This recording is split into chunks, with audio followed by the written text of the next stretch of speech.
I'm here with Shawn Mcmillan. Good morning. Good morning. I'm going to get my coffee. Yeah, it's a good thing. It's bright and early, and you are ready for Deposition. deposition. Right. This is a typical work day for you, or? Yeah, sort of. I mean, get up and go to the deposition and do it. Yeah, it's pretty much typical work. Well, it's typical in the sense that it's a deposition day. When I'm back in the office, I'm not going to be looking like this and, all dressed up and stuff. Wear flip-flops, T-shirts. You're going to be comfortable. Shorts. Yeah, I'm going to be comfortable. I don't work well when I'm not comfortable. All right. That's probably the most important thing. So, Shawn Mcmillan, he's been referred to as a street fighter, or the street fighter, for the rights of parents and children. Your focus is going after the right. Child Protective Services. Right. We sue county government social workers.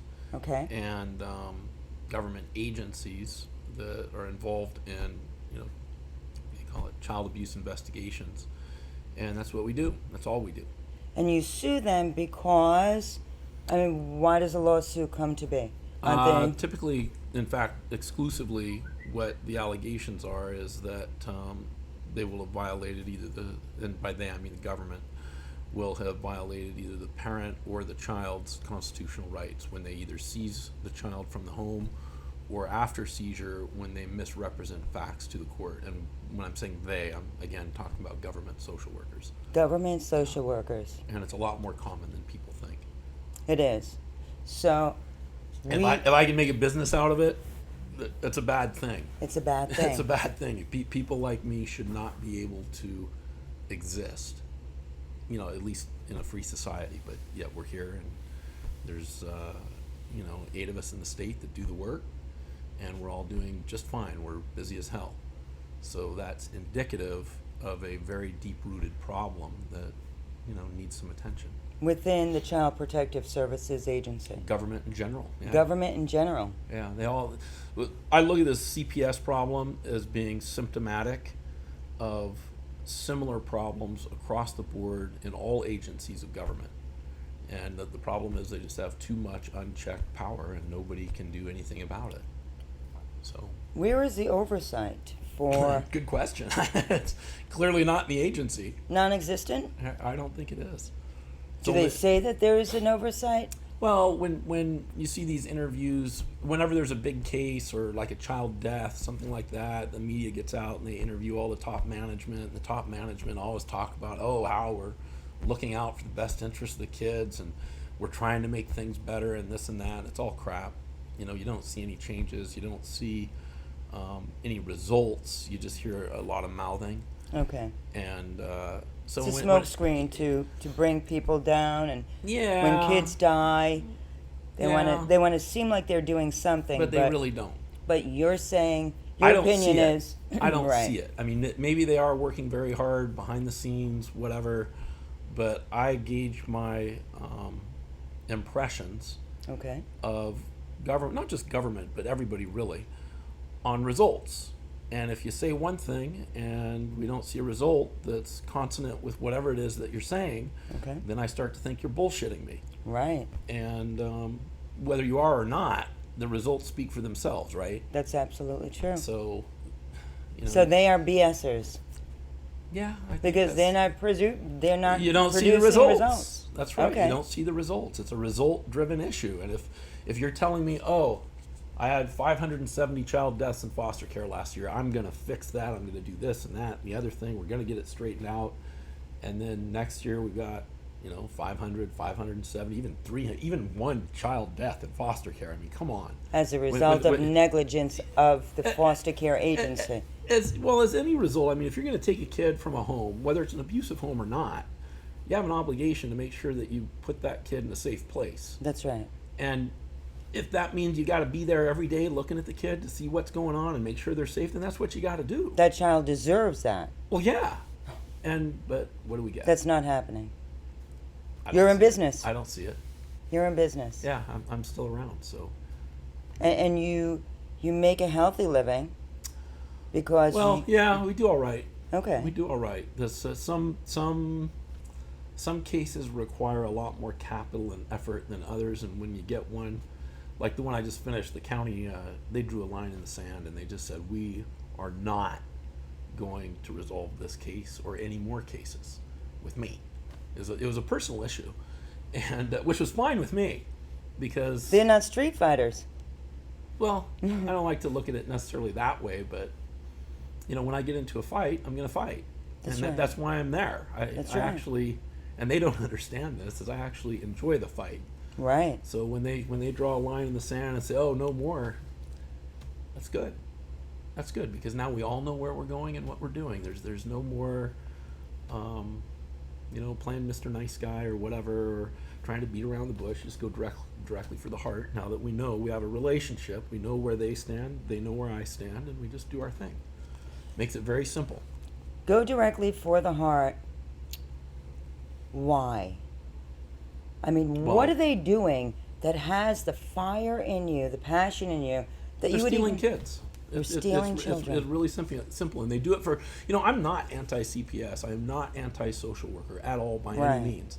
I know and I recognize that there are kids out there that are in tough situations and they need help.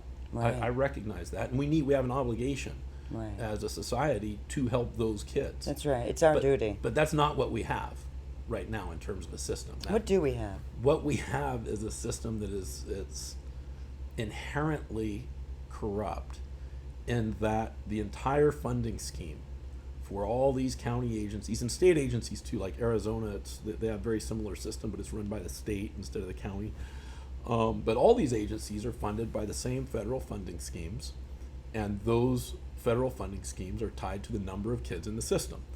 So inherently, and I did a deposition on this, it's online, it's Michael Riley, and we talked about this, and essentially what happens is the county's funding for its Child Protective Services Agency, whatever they want to call it, Okay. is derived from two sources in California. One, there's a state stipend, and the other, there's federal. It comes from Title 4E of the Social Security Act. And what happens is, for every child that's brought in, there's a specific funding stream for every finding that's made in the juvenile court. If there's no finding, there's no funding.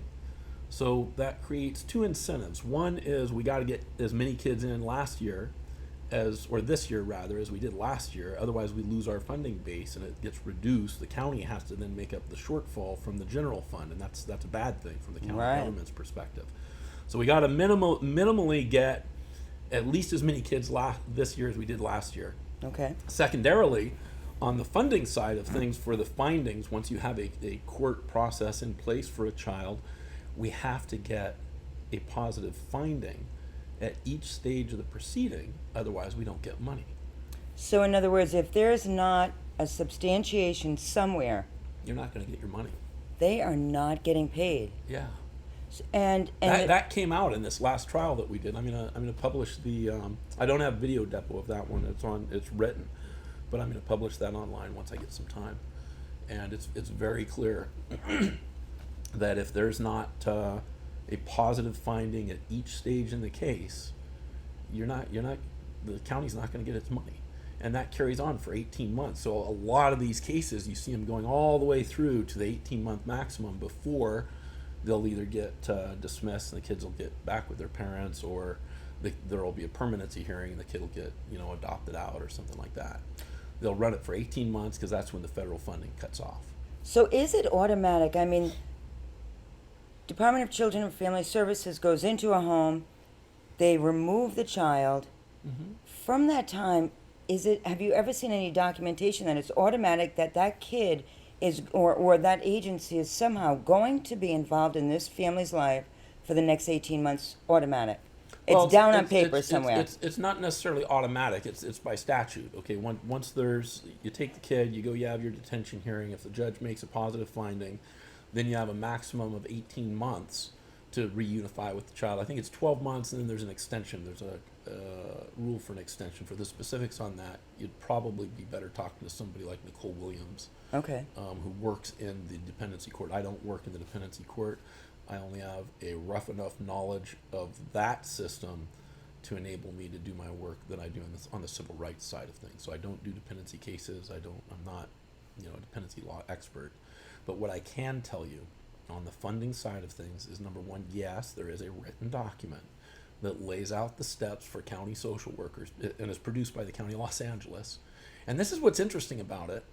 They do not train the line workers, the people that are actually out in the field doing the work. They do not train them on the funding issues. They only train the supervisors. So, each supervisor typically will have 6 to 8 line workers that are out doing investigations and things like that. Okay.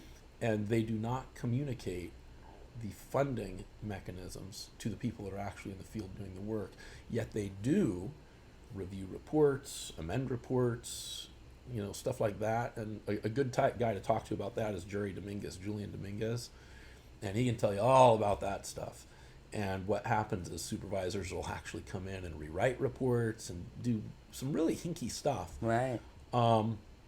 And I haven't gotten anybody to admit it in a deposition, but you can sort of put 2 and 2 together. You have the one deposition saying, if we don't get findings at each stage from the juvenile court, we don't get the money. And then you put that together with what I see in my practice, where I see social workers lying about parents all the time in their reports. How do you know that they're lying? The best example is the case we just finished. The social worker in a report says, oh, I talked to this doctor, and this doctor gave me this list of horrible things about mom, and mom's a horrible person, and so you should keep the kid away. Well, I read that, and the first thing I do is I'll call the doctor. Right. I say, Makes sense. hey, doctor, this is what this person's saying, and what do you have to say about it? And in this particular case, in Raffalina's case, the doctor said, what are you talking about? I never had that conversation. I don't even know who this person is. Did he ever have any conversation with the department? She. No. She didn't. And they came in, when they found out about her, they questioned her, and by they I mean the county. Right. And her response was really simple. Look, I've had contacts with DCFS on other patients. Right. And when I have those types of contacts, I document them. Absolutely. She's a doctor. It's either in the chart or it's in the computer system or both. She doesn't get paid more if she writes this or doesn't. And it's a CYA issue. If somebody says, oh, your doctor violated your privacy rights by talking to this third-party government agent, she has her own liability issues. So she documents everything so that she can definitively tell you whether or not she did something. Right. So I asked her, well, it would have been a long time ago. Maybe you just don't remember. And she goes, no, because we had arranged a call. She says, no, I went back and I looked, and I went through all my stuff, and no, it never happened. I can tell you definitively it never happened. They blatantly lied to build their case, to get their funding, to make sure that this parent and this child were going to remain separated. In the system. Well, in the system. In the system. Because remember, the longer the kid's in the system, the more money they get, because they get money at every stage of the proceeding. So how many increments, if you know, are there?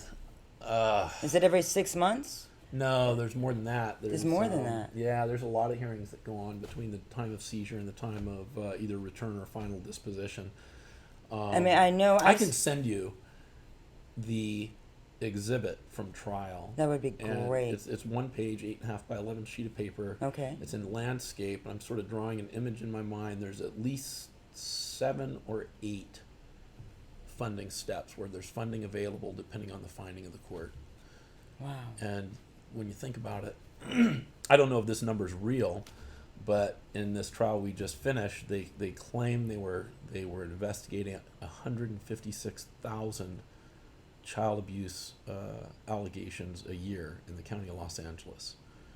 And that was a statement by the attorney, an opening statement. I assume it's true because the attorneys are bound to only make good faith statements. That Officers of the court. That's right, that they believe in good faith are going to be supported by the evidence.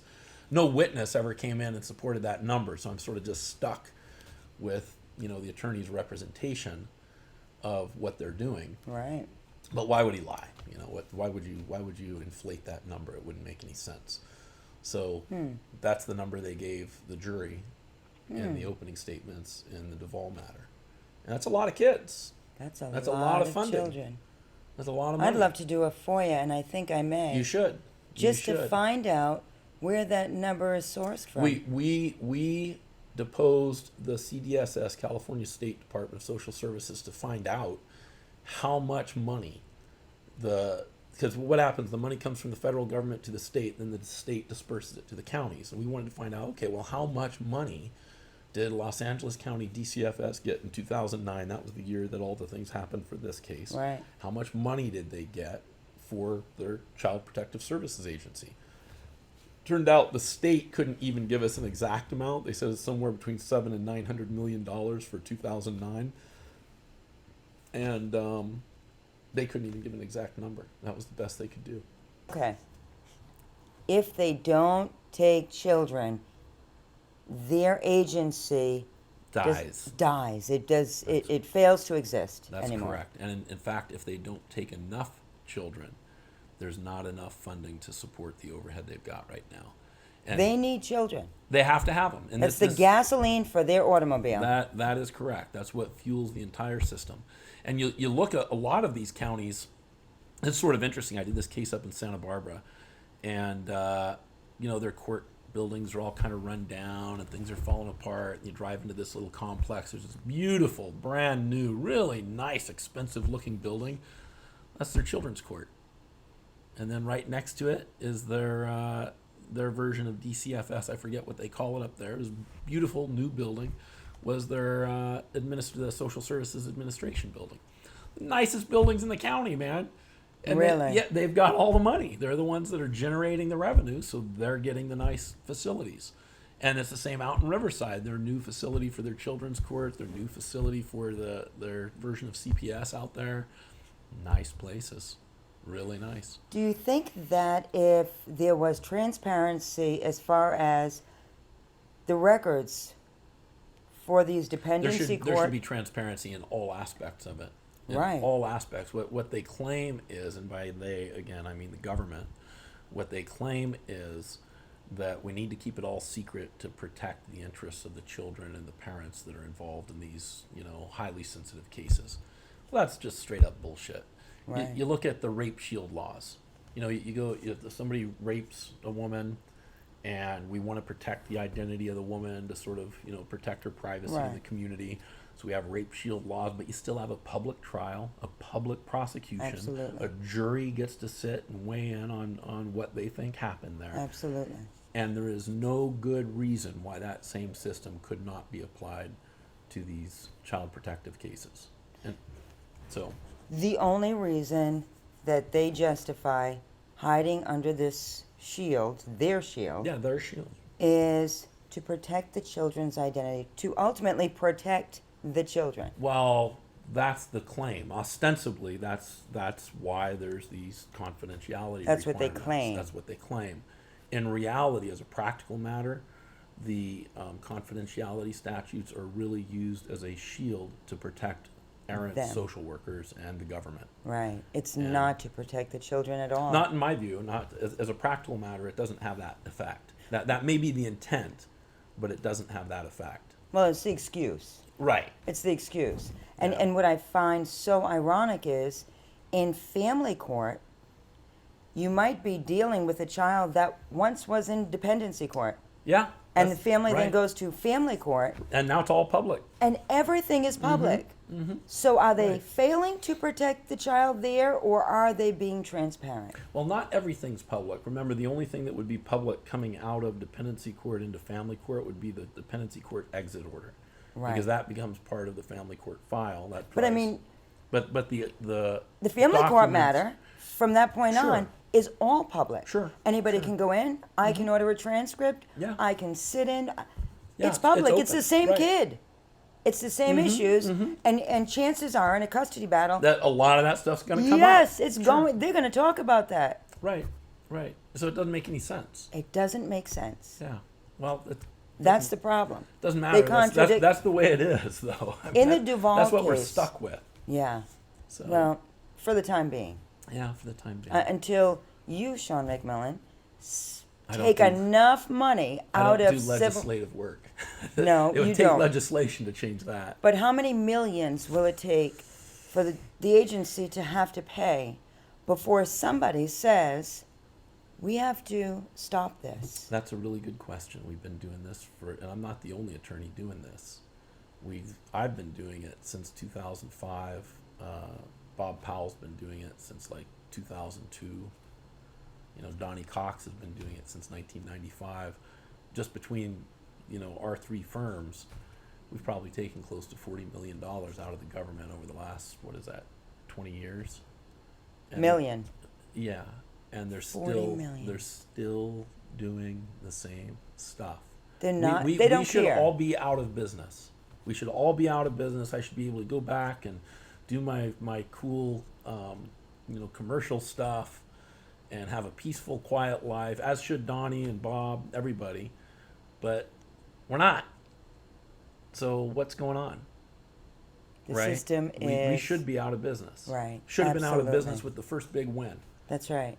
But we're not. So what does that mean? It means that the government really doesn't care.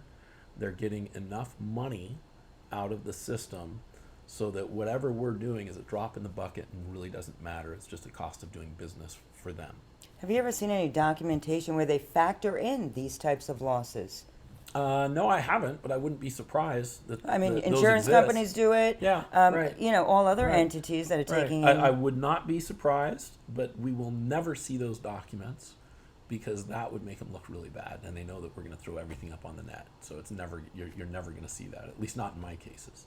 I'm going to see if I can find it. I've got some good whistleblowers. Yeah, if you can find it, that'd That be great. would be great.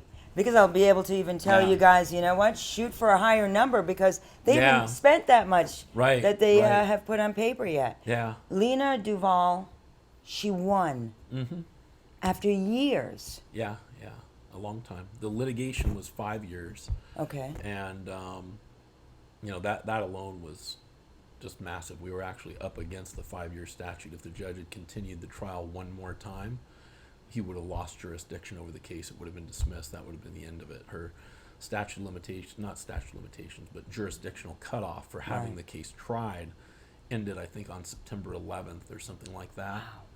And no, I'm sorry, it's November 11th because we started trial on September 12th. And so basically we were, a month and a half off of losing jurisdiction over the case completely. What would happen if that? You lose the case. If the court doesn't have jurisdiction to impanel a jury to hear it, you're done. Yeah, it was really tight. Wow, I've never heard of that. Yeah. I've heard of a lot, but Yeah, haven't heard of that. 5 years from the date of filing. If you do not impanel a jury, swear your first witness by that 5-year mark, you are done. And you don't get another shot. There's no recovering from it unless the other side agrees to waive the statute. And then- That's what I was thinking. Yeah. Okay, so Yeah, there is a way to you do can it. stipulate around it, but think about this for a minute. Is anybody, any defendant, ever going to say, "Oh, you blew it, you can't get me, but you know what? It's okay. I'll go ahead and waive, and, Right. and you can go ahead and get me anyway." No, Right. come on. It's not going to It's not happen. going to happen. So, They lied in Lina's case. They cost her. well, let me do this. Okay. Because the judge cut that part of the case out, so the jury never got to actually decide the lie issues. So all I can say at this point is we allege they lied. It's not been proven to Okay. the satisfaction In a court the of law. jury in a court of law. But in your mind, But- it's been proven. There's substantial evidence to support the allegation. That's as far as I'll go. Otherwise, we have defamation Right. issues and all Right. kinds of stuff.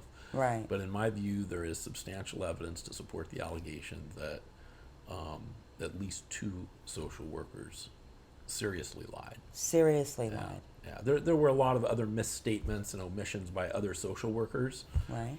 but the ones that are the most obvious are the ones with the doctors. And That's what I was just yeah. thinking. I mean, when you say I spoke with the doctor and you call the doctor and the doctor says, Never happened. never happened, I keep good notes, and I didn't Yeah. speak with them. And a lot of Lina's case, I mean, Had 2 doctors actually that said the same thing. never spoke with them. Never spoke with them. Folks, it is up to you to get in touch with your doctors. If there are any allegations involving them, have them write an affidavit. I mean, Yeah. it would be helpful Yeah. for the attorneys. It would have been helpful for Rafalina in the very beginning And this is something people should look out for. When I tell new attorneys, and Sam, I told Sam this when Yeah. he first came Hi, to work Sam. for me. Um, he's going through all these records. He goes, well, how do I know what the lies are? Right. I said, oh, it's really easy. You'll just look for quotes. That's the first red flag, is because they will quote, and whatever's in that quote, generally speaking, not always, sometimes Right. it's true, Right. but generally speaking, that's where the gold is. Right. And you go talk to that person, say, well, did you say this? And generally, not always, but generally, it's been my experience that when you talk to the person who's quoted, they'll tell you either the conversation never happened, At all. or at all, or no, I absolutely didn't say that. I wouldn't say it because it's not true. And Chances are they probably said the opposite of. well, either the opposite or something that was misconstrued or misstated in some way and Right. twisted into whatever supported, whatever agenda the particular reporting worker had at the time. Right. Now, recognize there are good workers out there Right. that are honest people that I do know a great few. work. Yes. I never really see them, You won't. and I won't. You won't. You Right. never will see them because they do their jobs. That's correct. So I'm talking in sort of broad generalizations, Right. but you have to recognize that, the mom who throws her baby in a garbage can, Right. the drug addict, whatever, throws her baby in a garbage can and walks away. She's not going to call me Absolutely. and say my rights were violated. That's so right. I'm never going to meet her. I'm never going to know her social workers. I'm just not going to. Pearl be there. Fernandez that killed her son, you're not going to get a call from her. Yeah, I'm not going to get a call from her. Right. So you have to understand I have sort of a biased and jaded view, having not experienced really ever the other side of the spectrum. Right. And I'm sure they're out there. Absolutely. It's like police. 99% of the police are great. Right. It's the a small one bad percentage. apple that gets out and it spreads dissent and angst in the public against all police, and Right. that's not really fair. It's not justified. So I want to sort of temper what I'm saying here with that same sort of idea, is that I know that not all social workers are bad, just the ones I come in contact with. Absolutely. And not even all of them, frankly. Some of them they're new, they get into a position, and all of a sudden they're getting pushed around, and they know in their heart. I've had social workers during a deposition, when they figure out what happened, actually break down and lose it. I mean, start crying and be really distraught over what role they played. So you've actually had a deposition with a social worker that at that moment, while you were questioning and laying it out very clearly, Yeah, and it not broke down. broke down and realized at that moment, Yeah, realized at that moment the role that she had played in really, Unwittingly. really ruining these kids' lives, and unwittingly, right? She didn't realize what was going on or what the people before her had done in terms of the documentation and what was going to happen afterwards, and she was in a position where she could have derailed the whole thing right, and gotten the kids out of the situation had she looked a little deeper. right, And this all sort of came out. I'm showing her stuff during the deposition and talking to her about what happened, and you could see it. She just started to realize what went wrong, and she broke down. She had to end the day. She was in tears, and it was nuts. I have that on video too, but I didn't really feel comfortable putting that up. That's not fair to her. right. know. She was a good. She She's was a good worker, person. and frankly, she quit. She's no longer with the agency. She quit Yeah, she just. after the depot. Mm-hmm. Good for you. Yeah. Well, there's a bunch of them like that. These kids, they go to school, they get their master's in social work, they want to become a licensed clinical social worker. They have to get 3,600 hours to qualify for their license. Okay. So a lot of them, they'll come in and they'll do. There's actually a program, I think it's with Cal State Fullerton, where the county will pay for them Okay. to go get their MSW, so long as they'll work for the county for, I think it's 2 or 3 years afterwards. So a lot of people come in, they'll do that, they just bite the bullet, get their 3,600 hours, get the hell out of Dodge, and then go do something else. Right. So there's quite a few of those, and those typically are good workers. And I've deposed I don't know, somewhere between 100 and 120 social workers in the since 2005, and generally speaking, I can tell you which ones are lifers and which ones are going to be gone in a year or two. Right. It's just a personality difference, and you can see it in your first 20 minutes with them. And it's interesting. Such a turnover. Well, yeah, there is, and that's what's interesting is typically the ones that have been there longer than 3 or 4 years. My defendants, Right. they're rotten to the core. They are rotten. Not you only can't are they rotten stay to in the core, there no, you can't stay there and and see not it. be tainted. Right. Right, and those ones generally, I'll get them. Oh, I have no doubt. They don't know. They don't prepare well, and they don't know what's coming. Yes. And we'll get them. We lay little traps for them, and they step right into them, and you nail them. And that's what happened in Lina's case. That's what happened in the Fogarty case in Orange County. Every single one of these things, if you're persistent and you take enough time with them, you're eventually going to get them. You know, I always was taught liars will always give themselves up because they can't remember That's right. their lies. That's right. That's why it's important to always, to tell the truth. Tell the truth. If you tell the truth, you never really have to remember what you said because That's right. it's just going to be what happened. That's right. And you And just tell right. the story again and That's again right. and again. That's right. Lina wins $3.1 million. Mm-hmm. What was that money paid out? Why did It's not paid out yet. well We have a why long did way they to go, why did they actually. make that judgment 3.1 million based on what? That was, first of all, that's the jury's number. That's the jury's That's number. not Okay. the court's number. That's the jury's number. Okay. And it's hard to tell because what goes on in the back room with the jury, it's secret. Yeah. Unless somebody wants to share it with you after the verdicts come in. Right.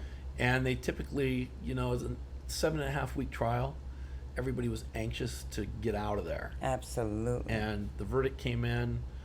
The defendants had like 10 people out in the hallway, and they just kind of swarmed the jury. But the jury had a limited amount of time to go get checked out in the jury lounge so that they could be, released and free. And so they didn't have a lot of time, so we didn't really get to talk to them to figure out what the thought process was and Okay. coming up with the number. What I can tell you is that the county in their closing argument told the jury that they should only give Rafalina $10,000 per day for the 3 days between the seizure and the detention hearing. That was the defendant's position, is we're not guilty, we didn't do anything wrong, but if you disagree and you think we did do something wrong, you should only give her $30,000 and that's it. Wow. Clearly the jury didn't buy that. Right. That was an Okay. insult. Yeah, it was an insult. Our approach was a little different. I just gave him the total number of days that Lina's, from the point of impact to, and by impact I mean the seizure. Right. From the point of seizure Impact. to the hearing, that itself caused an emotional rift. That rift didn't just suddenly disappear when a judge waved his wand and said the detention, the child needs to continue to be detained. That rift didn't disappear. That continues into the future. It's like a scar. That's right. And that scar has value. That's right. So how do you compute the value? I don't know. It's worth millions of dollars in my mind, Right. but I'm not the one making the decision, and I don't know how to guide a jury in making that decision. I mean, for me, no price would be enough. No price. But everybody's different, and somehow they came to a conclusion about what the value of the past value of that injury was and what the future value of that injury was or is. And that's I don't know how they came to it other than just that rough mechanism. Right. So She won the case, but she didn't win her son back. that's what people don't understand. The jurisdiction of this court has absolutely nothing to do with custody. You can come in here, win across the board, and all that means is that back in 2009 your rights were violated. It doesn't mean you get your child back or the best interest of the child is going to be with you now because something years and years ago went south on you. It doesn't work that way. There's no legal basis for reversal based on. No. No. She just has to go back into the family court And take the money when she ever gets it. that's the hope, is that When if she gets gets the it. money someday, she can hire a competent family law attorney to go in there and work and try to unwind the thing. That's the best bet. And she can give all of her money to the attorney in hopes of Yeah, and we have a and broken it's still not a system. sure thing. And it's not a sure thing. It's sad, but I mean, that's the system we have. How many children do you think on a daily basis, or are children on a daily basis, removed wrongly from their parents? How many? Well, is it a daily basis activity for the agency? In my view, it is. It is. And this jury, and this part of the verdict was unanimous. Okay. All 12 jurors agreed that the County of Los Angeles, as a matter of custom and practice, regularly snatches children from their parents without a warrant when there's no emergency. So, yeah, it happens every day. Every day. Yeah. So, Lay people out there, the people that don't understand this, they hear these stories. and they think you're crazy. Automatically, they say, you're not telling the whole story. Right. Something happened. Right. The agency does not go in like that. They're there for only one purpose. What would be their reason?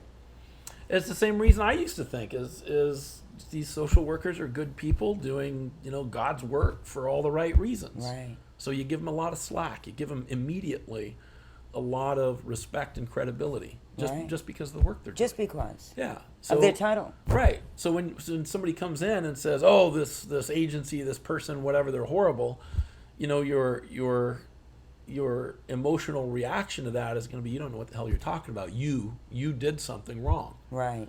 Otherwise, they wouldn't be in your life, and that's natural. And the parent is flipping out like they should be. Yeah. They don't know where their little Johnny is with some Right. strangers somewhere. And we do hear these horror stories. Mm-hmm. And so there's no sleeping, there's no eating, there's no work. It's devastating to a parent to lose It their destroys. I mean, Yeah, it's Lina devastating. was a professional, Yeah. educated, in her late 20s, early 30s. Yeah, When yeah. she had Yeah, her only child. She's an accountant. She's still an accountant. She's still an accountant. Yeah, right. She had created a good foundation for herself. Mm-hmm. She owned her own home. Owned her she own had a home. good job. Yeah. As right. she fought this battle. Everything fell apart. This interaction with DCFS completely destroyed her life, both emotionally and financially. No more home. It's bad. It's a horrible situation, but there's not a lot other than suing them. There's not a lot you can do about it.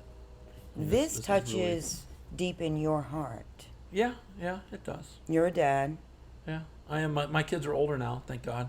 Yes, it gives you. I don't have the same concerns I used to when I first started doing this work. I had concerns. The county. It started with Orange County. They were very unhappy with me, and I had concerns. What were your concerns? They'd come and work out Steal some shit your and children. get my kids. Yeah. And so we had open airplane tickets, passports, and about 10 grand in cash in a box.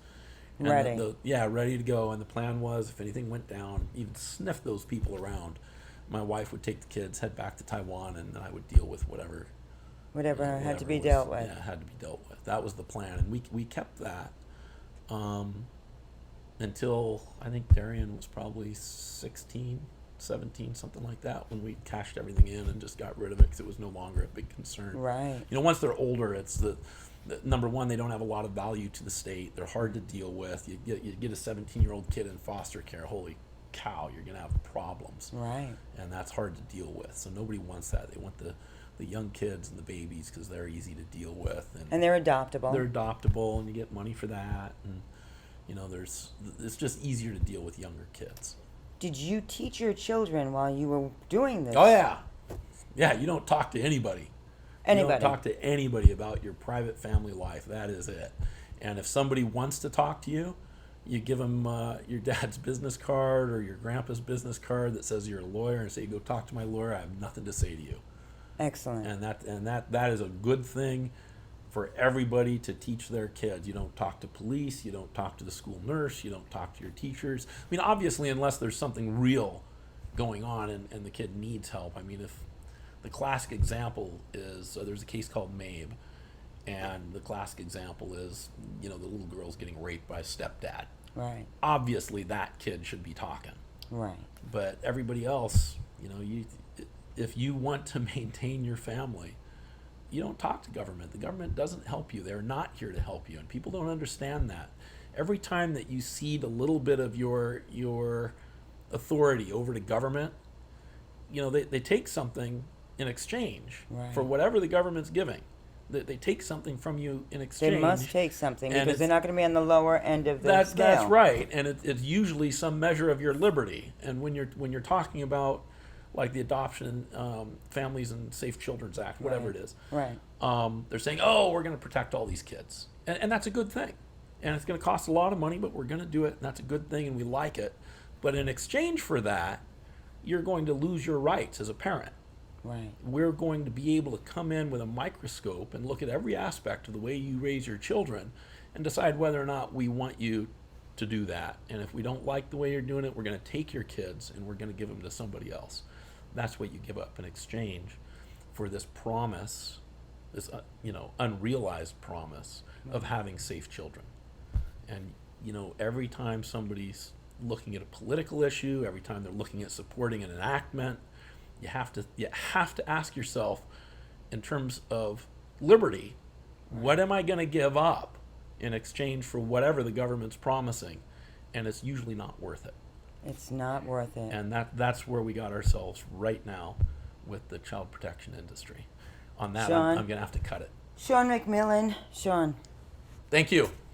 thank you. So next time we'll go a little longer. We're gonna Yeah. continue. Yep, fair We enough. I'm gonna come down to San Diego. Cool. You have a great practice. You don't want parents to call you that still have a case in the dependency court. I can't help them. I'm the You wrong can't guy. help them. Right. I'm It's the a wrong waste guy of their for it. time. It's a waste of their time. It's a waste of my time.